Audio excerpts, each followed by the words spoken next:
So Freemason is below Illuminati.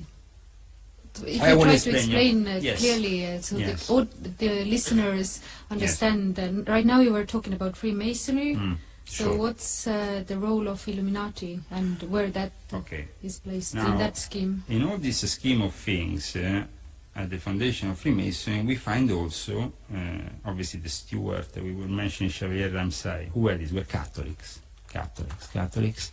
Obviously, in 1770, an order, which is the most powerful order to this day of the Catholic Church, the order of the Jesuits, became basically legal. The Vatican said, these people are a threat even to the Church. I mean, you know, they were founded by Ignazio Loyola. They picked up the system of the Knights Templars from Portugal and so on, and they filtered it as a power structure. They became basically a militia, spies of the Vatican. South America is being literally created by the Jesuits. Statues of Ignazio Loyola are everywhere in South America.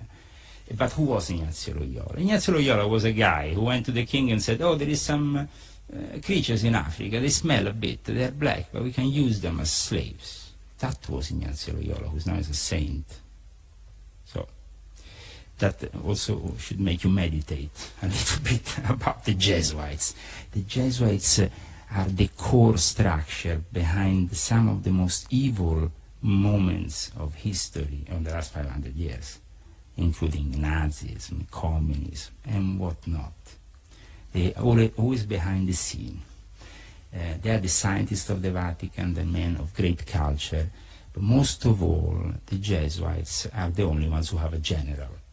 They don't have some abbot, some head, which is a monk. No, it's a general. It's called the Black Pope in the code, in the name they give at the Vatican. Black Pope is Adolf Nicholas. You have it written down now. But actually, these days is the era of the two Black Popes. Who's the other one? Hans Kovenbach, who didn't give up his job.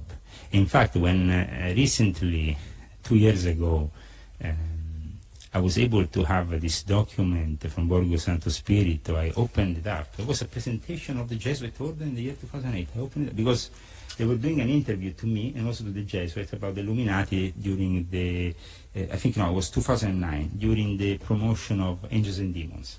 Panorama, which is this important magazine, came to me. Then they went to Borgo Santo Spirito. Leo, don't come into Borgo Santo Spirito because you're not welcome here. I said, okay. Generous went in, with the Academy of the Illuminati members who were doing this. I said, okay, I don't care. But they brought me this document. I opened it and said, this is the era of the two generals. Geez, already one is bad. Two, it's just terrible. So, the era of the two generals. One is in Lebanon.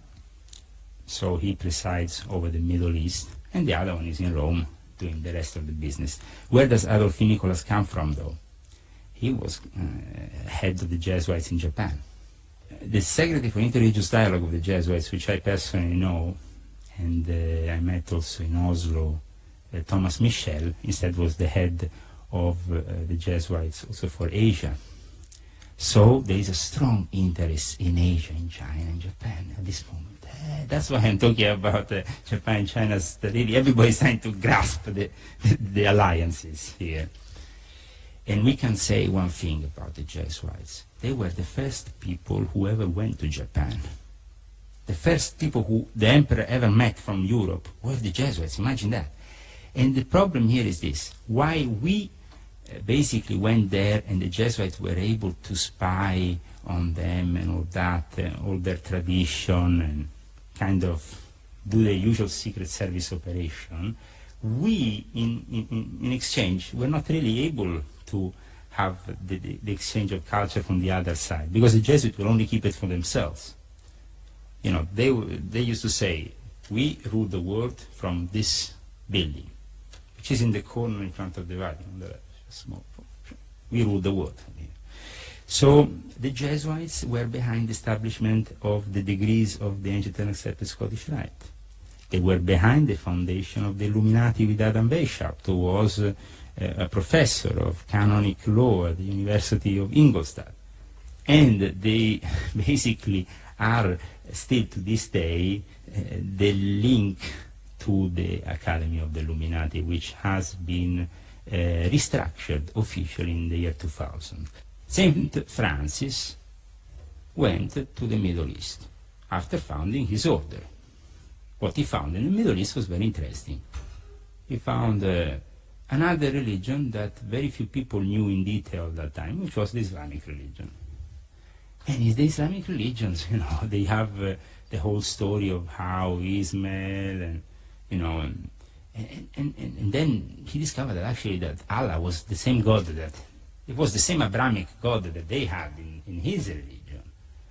And he was astonished. I mean, for us nowadays, it seems normal that, Muslims believe in one God and we believe in God. No. In the medieval time, Allah was God, we had another God, and the other ones had another God altogether, Jehovah, whatever. So, and when St. Francis returned to Rome, he went to the Pope and said, I heard some really incredible stories, we are really all brothers. The Pope said to St. Francis, mind your own business. We know that, but you are not allowed to say it. So just go back home and mind your own business. In the meantime, St. Francis was actually, they took his Franciscan order and gave it to somebody else. So he went to the Middle East, he came back, he wasn't even the head of his order anymore. They already had founded several hundred monasteries, and he ended up his life basically without being in control of anything, because he was a truly revolutionary man of faith, while instead the Vatican, as usual, is business. To whom Vatican reports? Who controls them? Well, the Jesuits love to be in contact with the most demonic forces. And they love also to be great astronomers. They have one of the greatest observatories in Mount Graham. As well as the Jewish Kabbalists, the Jesuits practice occult rituals that link them to several entities. Those entities are the fallen entities. They're not the superior entities eventually of light that we define as angels. So, I mean, the Vatican is controlled by the darkest of darkest force, though they are visibly taking the religion from a solar cult, which is visible when you arrive in Rome, everything, even St. Peter's Square is all shaped in a way with so you have the sun passing at certain moments of time in one part or the other of the square in various periods of the year. And also you have the Isis current, which they have picked up and put into the Holy Mary belief. We can say that the forces that are truly manipulating Rome, as usual, are the forces of greed, power, that have nothing to do with the religion and everything to do with, they are Saturn. Saturn known also as Satan. In fact, in ancient Rome, they used to call it Saturnali. Saturnali were the festivities, In Rome, nothing has changed under the sun for thousands of years, Those people, simply Constantine created the religion of the empire, because he said, why having all these religions? Let's mix them all up. God is a DJ, okay, let's mix them all up. Boom. They came up with this Catholic faith. Seemed to have worked.